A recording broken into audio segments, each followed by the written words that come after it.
Hello दोस्तों, एक book channel में आप सबका स्वागत है। आज हम पढ़ेंगे रसराज, श्रृंगार रस के बारे में, जिसे सभी रसों का राजा कहा गया है। आचार्य भोजराज ने इस रस को रसराज कहा है और इस रस का स्थायी भाव है रति, जहाँ पर नायक नायिका प्रेमी प्रेमिका के प्रेम प्रसंग की बात की जाती है, वहाँ पर श्रृंगार रस होता है। और श्रृंगार रस दो प्रकार का होता है, संयोग श्रृंगार और वियोग श्रृंगार। जहाँ पर मिलने की बात हो, नायक नायिका की मिलने की बात हो, वहाँ पर संयोग श्रृंगार होता है। और जहाँ पर बिछड़ने की, जैसे उनका विरह हो रहा है, बिछड़ रहा है, वहाँ पर वियोग श्रृंगार का उद्दीपन होता है, उत्पन्न होता है वियोग श्रृंगार। तो चलिए अब हम संयोग श्रृंगार इसका पढ़ते हैं कि संयोग श्रृंगार, जहाँ नायक नायिका के संयोग या मिलन का वर्णन होता है, वहाँ संयोग श्रृंगार होता है। जिसका उदाहरण यहाँ पर है, चितवत चकित चहु दिशि सीता, कह गए नृप किशोर मन चीता, लता और तब सखिन लखाए, श्यामल गौर किशोर सुहाए। थके नयन रघुपति छवि देखे, पलकन हूँ परिहरि निमेषे, अधिक स्नेह देह भरी भोरी, शरद शशि जनु चितव चकोरी, लोचन मग रामहि उर आनी, दीन्हे पलक कपाट सयानी। ये चित्रण उस समय का है जब भगवान श्री राम अपने गुरु के साथ में जाते हैं सीता माता के महल में, और वो रुकते हैं और वहाँ पर वाटिका में सीता माता को देखते हैं। ये वहाँ का चित्रण है जहाँ पर संयोग श्रृंगार की उत्पत्ति होती है। वहाँ पर सीता माता और श्री रामचंद्र जी एक दूसरे को निहारते हैं और ये पहले दृश्य का वर्णन यहाँ पर किया है। तो ये पहला दृश्य वहाँ पर श्रृंगार रस में संयोग श्रृंगार का है।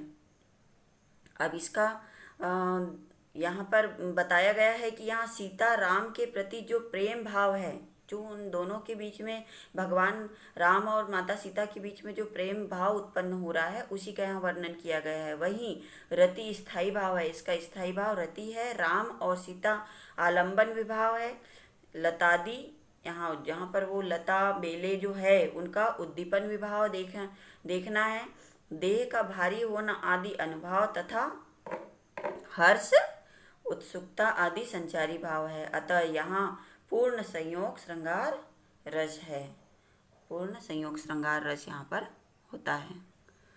अब है वियोग श्रृंगार, जिसे विप्रलब्ध श्रृंगार भी कहते हैं। वियोग का मतलब अभी हमने समझा कि जहाँ पर बिछड़ने की बात होती है, वहाँ पर वियोग श्रृंगार होता है, क्योंकि वहाँ पर नायक नायिका की बिछड़ने की बात होती है। जो वहाँ पर पति पत्नी या प्रेमी प्रेमिका के बिछड़ने की बात होती है, इसीलिए वहाँ पर वियोग श्रृंगार की उत्पत्ति होती है। अब इसका उदाहरण हम एक उदाहरण से देखते हैं।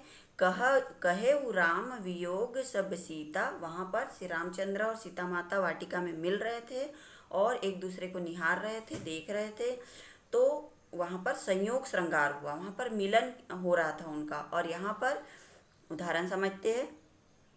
कहे राम वियोग तब सीता, मोह कह सकल भय विपरीता, नूतन किसलय मनहु क्रसानु, काल निशास मनीषि शशि भानु, कुवलय विपिन कुंत बस बन सरीसा, वारिद तपत तेल जनु बरीसा, कहे उते कछु दुख घटी होई, काहि कहो यह जान न कोई।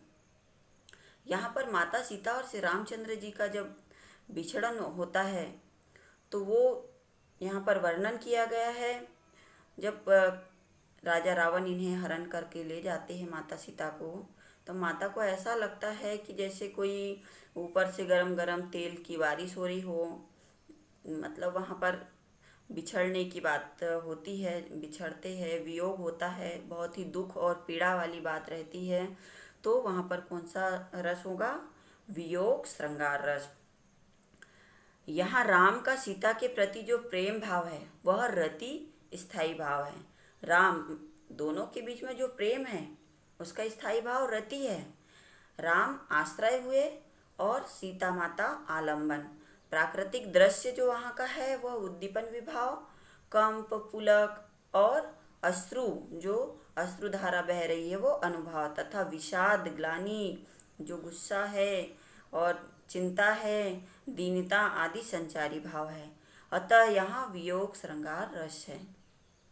आई होप वियोग श्रृंगार और संयोग श्रृंगार आप बहुत अच्छे से समझ गए होंगे, श्रृंगार रस क्या होता है। मिलते हैं फिर नेक्स्ट वीडियो में हास्य रस के साथ। तब तक के लिए बाय बाय।